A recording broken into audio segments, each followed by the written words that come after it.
I gotta wait? How long I gotta wait for a person to record? Go. Welcome to the shed, where Miss Dream always has a story. It's Dream, and we got a season 2. Your Black Bostonian here, a product of a single mother who I work to make proud every single day. I'm a 3-degree holder, your veteran educator, your tech entrepreneur, and founder of the Chair platform. My platform is dedicated to supporting Black and Brown people on their hair journey by creating hair boards, connecting to hairstylists, and sharing haircare tips for a more joyous experience. My podcast is about sharing hair stories, educator stories, entrepreneurship stories, and stories surrounding identity with goals to leave you laughing, learning, and advocating. So come in and listen to the stories in the chair. Where we share stories in the chair. Hello, beautiful people. This is Dana Fitchett. Dana, can you please introduce yourself? Sure. Hey, Dream. Who am I? I think of myself, first and foremost, just as a human being, really just trying to be out here, trying to be as me as I can. How that's taken shape in my career is really that I've become what I think of as a transdisciplinary artist. So working across multiple disciplines, all in service of trying to express myself in ways that feel authentic and give space to others to do the same. So that takes the shape of dance, takes the shape of writing, takes the shape of visual art, storytelling across mediums, and activating liberation is my goal. Dana and I met. She was actually the speaker. I did a program called E for All, and they would bring in different entrepreneurs, and Dana was one of the speakers. And I loved everything she was talking about. And there was a particular section where you were talking about work-life balance, the conversation of morals and values and how you think about those every day in your entrepreneurship journey. And for me, I was like, oh, I need to talk to her. I need to get to know her. I need to understand how she's able to hold her values when the world tells you not to. And so I messaged you and we went for coffee and it was beautiful. And so it was nice to be able to fangirl in person. I was really excited to have you on the podcast. And so thank you for joining me. Yeah, I'm honored to be here. Thank you, Dream. So I'm curious to know, did you always want to be an artist? You know, I think I'll say I always was an artist, but I didn't always claim the label artist. I've had a pretty big evolution around how I think about that. I think I've always been creative. I was born creative. I was super loved to draw when I was little, loved to play with building block type things, loved to really do anything creative. I would get white Keds because they were super cheap when I was a kid. Super cheap. Now they cost $80. It's crazy to me. But we would get the cheap white Keds, and I would puff paint to design my own Keds. I would still own a T-shirt that I used puff paint on to do a self-portrait of when I was a little kid. So I always had that impulse, but I think when I was probably preteen into teenager and maybe even into college years, I thought of it as kind of self-righteous to be I'm an artist. That felt very grandiose to me, that people would say, I'm an artist. And it's really wild because at this point I just had a conversation this morning where it was me and one other creative talking to a person who doesn't identify as an artist. And we both then immediately were trying to bully that person into thinking themselves as an artist. And I was like, yeah, say you're not an artist around an artist and get ready for the debate. But I guess I've arrived at a place where I really, at least for now, everything is always an evolution. So nothing is concretized for me, no matter how concrete it feels right now. But I've arrived at a place for now that feels like everyone's an artist, that we are born with the power to create. And I said to this woman earlier, spreadsheets might be your art. That's not my art. It's not a creative practice for me, but for some people, that's where they express themselves. That's where they find meaning making, So I guess I didn't always think of myself as an artist, but I've always been an artist in terms of like how I see it at this point in my life. Your painting, you called it, in my head, I keep saying interdisciplinary, but that's not the word. Oh, yeah. I said transdisciplinary. Transdisciplinary artist. Mm-hmm. As you were walking through life, did you just keep trying different mediums and then eventually realize I have to use all of them at the same time? I don't know. It's hard to even track that. I think so much of the creative journey and creative practice for me is about making sense of my place in the world and making sense of the world around me and making sense of what this wild, mysterious ride is. So even reading is a creative engagement for me because I'm in conversation with the work. You know, I'm not a passive consumer. I'm a person who's going to receive something. You know, there are going to be things that stand out to me that whether I agree or disagree with them, feel neutrally, they might help me figure something out, you know? So I don't know, there's some beautiful quote I love that I can't access right now that's about like how just the art of approaching life like thoughtfully is a creative practice. And that's how I feel. So it's not really super linear for me that I was like, oh, now I'm going to try this thing. And now I'm going to try that thing. I was in dance before I had a decision about it. Like my mother put us in dance very small because she wished she was a dancer. So I was in ballet class by the time I was 3. And my sister was in the dance studio before I was born. So I was just always around dance. And my parents were musical. You know, they loved good music. There was always music on in our house. So I was dancing around the house, big reader from a very young age. Again, my sister was in dance. I was too small to be there, so I was coloring, drawing in the background. You know, like that was really how I kept myself engaged. And I'm like, I have a very busy, active mind and a lot of energy. So creativity is also a thing that slows me down and brings me to a moment and helps me to just get some of my energy directed, you know? So that's really like where my visual art practice comes from is I call my visual art doodles, and people will be like, oh, don't insult your art like that. I'm like, no, it's just what they are. Like you're the one putting a value on it, apparently. Like that's just clearly what they are to me. It started because I needed a place for my energy to go while I was expected to sit still and listen in school. And then while I was expected to sit still and listen in meetings as an adult, you know, in jobs where it was like, I can't just sit here and actually process. I'm a very physical processor. So even in conversation, you know, like I gesticulate a lot. Like I'm most comfortable around other people who do also. When people are just still and monotone, I'm like, I don't trust you. I don't know what's going on in there, but how are you? How is this real?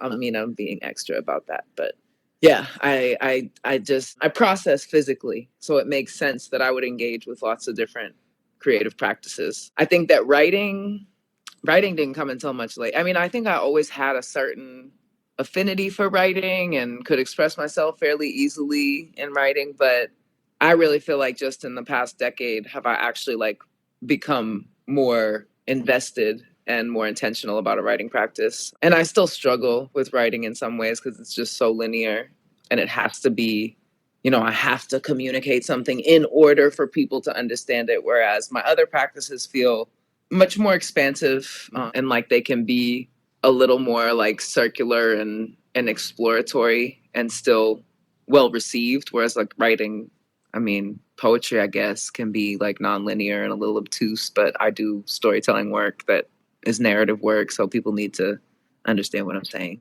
Yeah, I mean, I still find myself like, you know, I make a lot of food. Food feels like a creative practice to me. I love to grow food. I haven't done it in the past few years because I've been traveling too much, but that feels creative to me.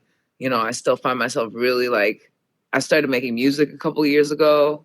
I want to get into ceramics. I haven't done that before. I'm super interested in that. I want to crochet. Like there's so many things to do. And I don't really put limits on how my creativity wants to come out. And that's a part of it too, is that I don't feel very heavy handed in my life, which is, I think, an interesting thing because it contrasts with how people perceive me a lot of the time.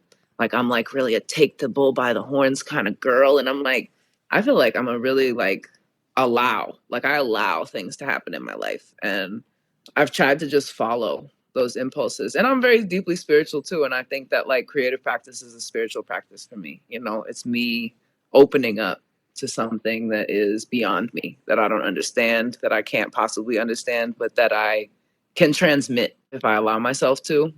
And I think that for me is it's an interesting thing to operate that way in a capitalistic society, because I mean, I find kind of kindred artists all over in all walks of my life. And those are the people I gravitate towards, the people who want to follow the spirit, so to speak, like to really just become vessels of something that wants to be communicated through us, rather than approaching creativity from like what I perceive as a more ego-driven place, where it's like, I want to make this thing and I want it to look like this and I want it to feel like this. Like, that's an approach. And I think it's an approach that a lot of people take. I find it to be an approach that limits possibility, because if I narrow my output to something that I can already imagine, to me, what's the point? Like, I wanna allow something to transcend my like rational thinking and rational expression. I want something that's gonna take me on a journey and teach me something also. And I think that approach also leaves a lot more space for other people to find themselves in work too.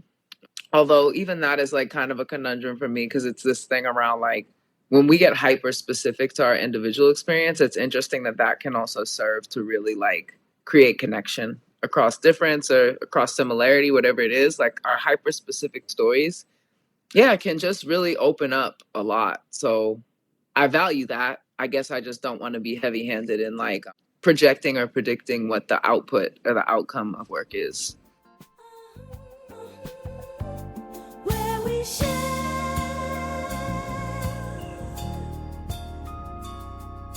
stories in the chair.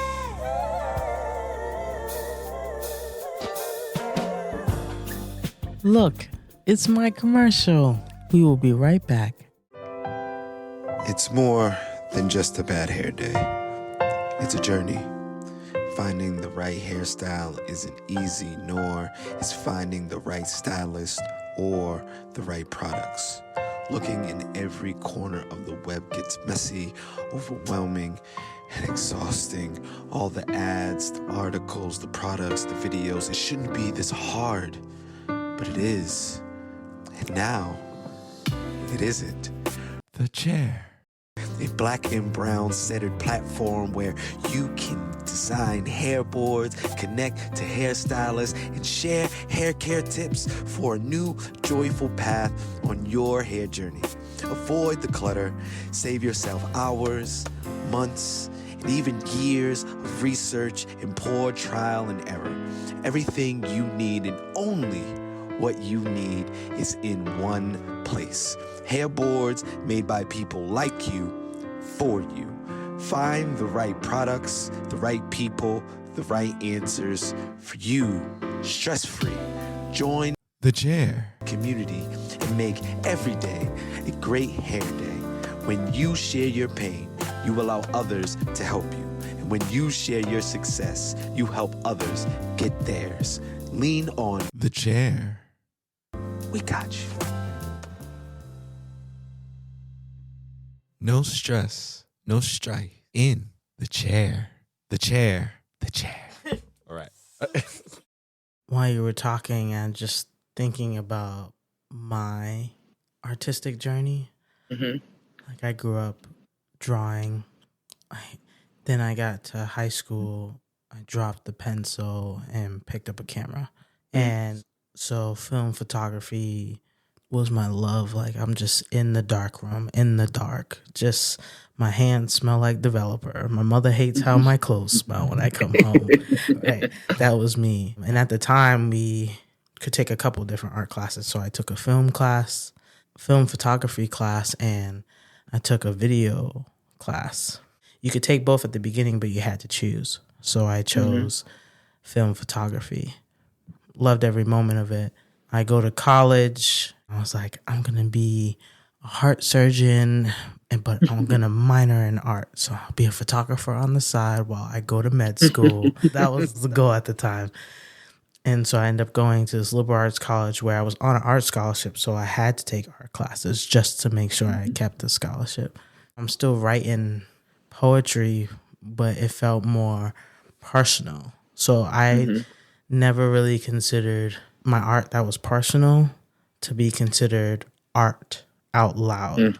Hearing you being like, all those pieces make you this version of an artist. And then now doing podcasting, for me, I'm like, it doesn't fit technically in the writing, but they're like, you're kind of creative, but you're a curator, but are you an artist?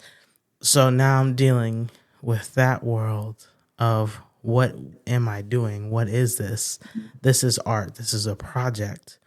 While right now I'm flirting with the idea of going to film school because I have this podcast where I can story tell and people can tell their stories and I can tell my stories, and then I can take photos and share imagery, but it doesn't feel like it's enough. I feel like I need the moving pictures. I need the glistening skin. I need the hair. I need the coils. I need them all.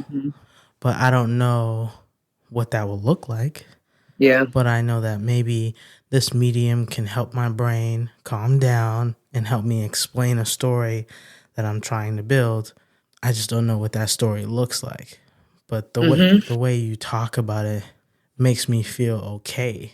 Because I don't know what it looks like doesn't mean that it's not important, doesn't mean that the art doesn't necessarily have to have an intense adjective next to it, because I don't know what it's supposed to do. Yeah. Yeah, I feel that definitely. And I think a lot about like what the capitalist context does to how we are able, like how it limits our own imaginations about what we're able to think about with that too. Because I think a lot of those impulses to think about like what it's going to be, how it's going to land, like are often rooted in like comparison to, you know, what we've seen and what we think gets resources, or what we think gets celebration, or whatever that is. Like the grant complex is very unattractive to me, because the questions are almost always, for dance work, it's like, what's your project gonna accomplish? And I'm like, yeah, for real, if I knew that, I wouldn't be an artist. Like, that's not why I do this. I don't do this to create these like metrics that the foundation wants to see. I do this to open up. I do this to presence myself and support other people in doing the same.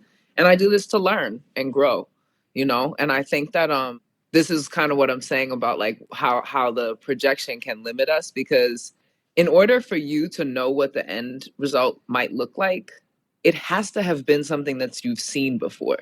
Some combination of elements that you can already grasp. Whereas like, if you let the thing take you for a ride, it might reveal things to you that you couldn't even imagine, you know? Like it might be something, it might want to be something that is beyond what you could plan for. And I think a lot of times I hear that reflected back to me from other artists too, that like, it just sounds very consistent, that a lot of the art that for me lands really powerful, really moving, really transcendent, it's something that is beyond what the human being who's like bringing it through could have actually like manhandled, you know? Yeah, that makes sense. Like, when I was living in China, right before I left, I was having a hard time with taking photos. I had a huge photo block. Everything I took, I was like, this is not working. But I brought my camera, I moved to China, and I couldn't stop clicking. Couldn't stop. So I was just taking photos. So I have all these photos, and my grandmother, before I left, I taught her how to WhatsApp me, how to call me, but she couldn't figure it out. And so she was calling my mom, and my mom was like, your grandmother doesn't know how to reach you. She can't talk to you, whatever. But she had a Facebook, and she don't really know how to use it, but she can scroll, and she knows how to type my name in. I said, it's okay.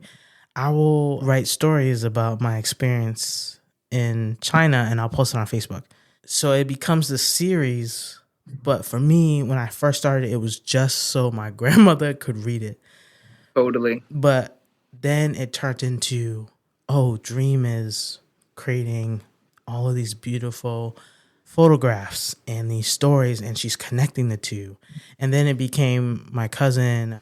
He's a spoken word artist, and as you know, every April you do the 30 for 30. And we were having that conversation. And I was like, oh, let me do it. Let me do the 30 photos and 30 haikus. So then I just joined that for him, for my grandmother. And so now I'm producing all this art.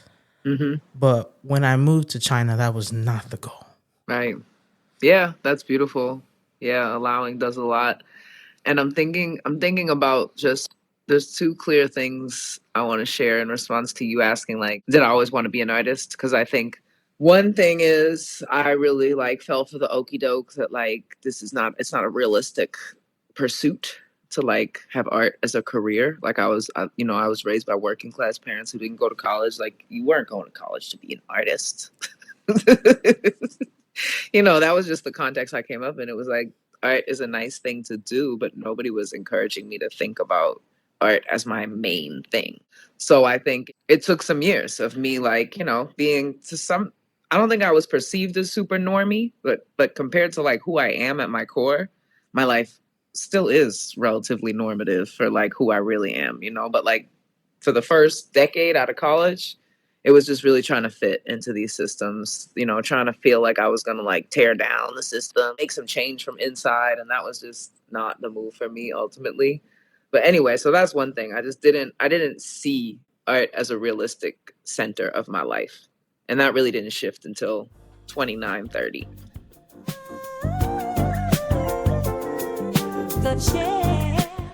Oh, and if you're interested to learn more about my experiences as a Black woman and educator in Guangzhou, China, I wrote my first ebook titled Nowhere and Everywhere, Captured Emotions of a Beautifully Broken Love Story. It is on lulu.com. Take a read and see some beautiful photography of mine. Enjoy the rest of the show.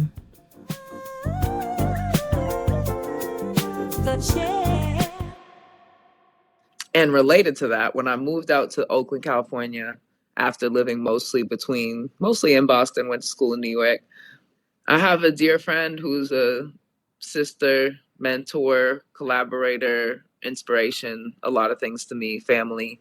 Her name is Lauren Benjamin. She's a brilliant Black woman artist, deeply spiritual also.